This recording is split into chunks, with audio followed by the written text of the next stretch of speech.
And did the president take a mental fitness or a cognitive test during his physical this morning? So let me just say, I did see Dr. O'Connor, and he stopped by my office earlier today after the president completed his physical this morning, as you all know.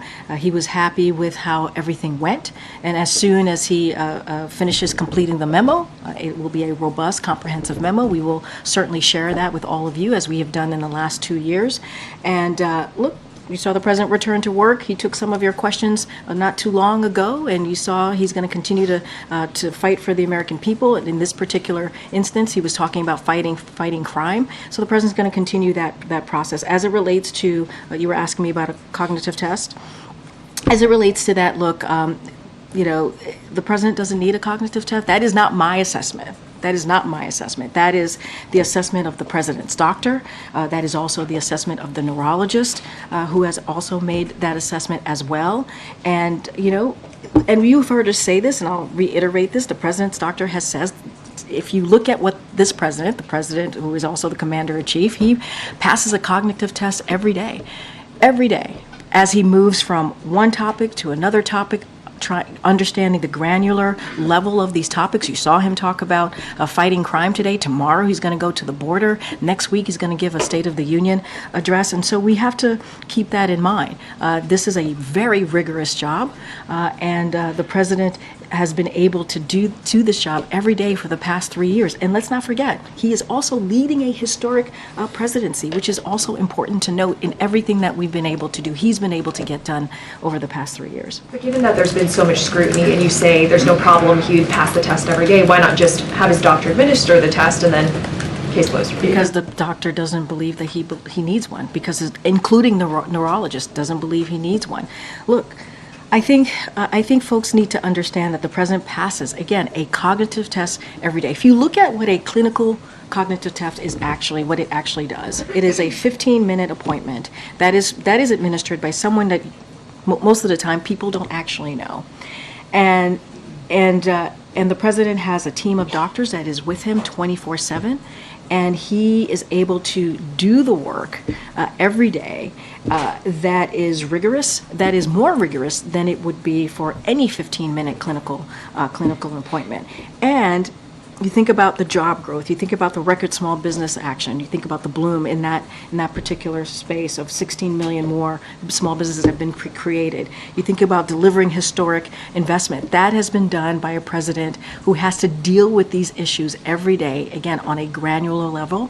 And so his doctor, including the neurologist, do not believe that he needs one. That is their assessment. As it relates to Dr. O'Connor, look, this is someone who has served under Republican and Democratic presidents in the White House as a military physician, extensively in the field as well, and so he is well respected. And let's not forget, there was he did this with a team of 20 doctors who participated in completing the president's physical at Walter Reed. So it wasn't just him. There were specialists that were part of this as well. And I think that's important to note. And I said at the beginning let me finish.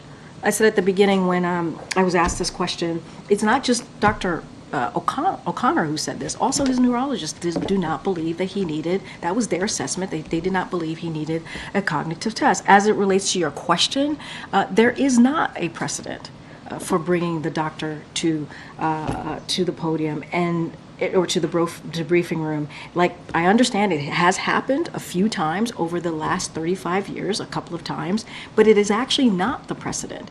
And so what Dr. O'Connor has done is he has put forward over the last 2 years a comprehensive, robust memo, as you just stated, that is sent to me, and then obviously we disseminate it to all of you, that lays out in parts of the president's physical. And I think that's important. It is robust and it is comprehensive.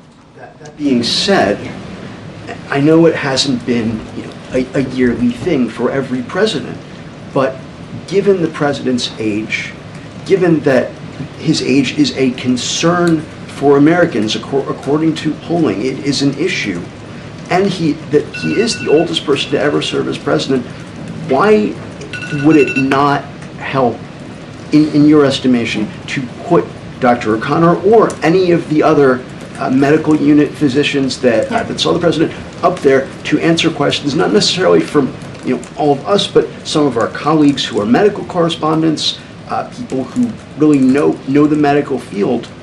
Can he be made available to some of them, even if you don't want to put him up here? I'm not a doctor. The doctor, right, and that's why I'm telling you, and you will see from the doctor himself in a couple of hours, we will certainly make this robust, comprehensive memo, as we have done the last 2 years, available to all of you. And the reason I said I'm not a doctor is because his own doctor, his personal doctor, as well as the neurologist, has said that we don't need to have a cognitive test. As it relates to the doctor coming to the briefing room, it is not a norm. We're trying to get back to the norm that it used to be, where doctors don't come to the briefing room. It is not the norm. It is not. It has happened a couple times over the 35 years, but it's not the norm. And so look, the doctor has also said that, look, he is a professional here. He doesn't want to make this about politics. He wants to make this about the work. He wants to make this about making sure that we put forward to you, he puts forward to all of you, a robust, comprehensive memo. And that is what we're going to do. We did it the last 2 years, and we're going to do it again. Okay,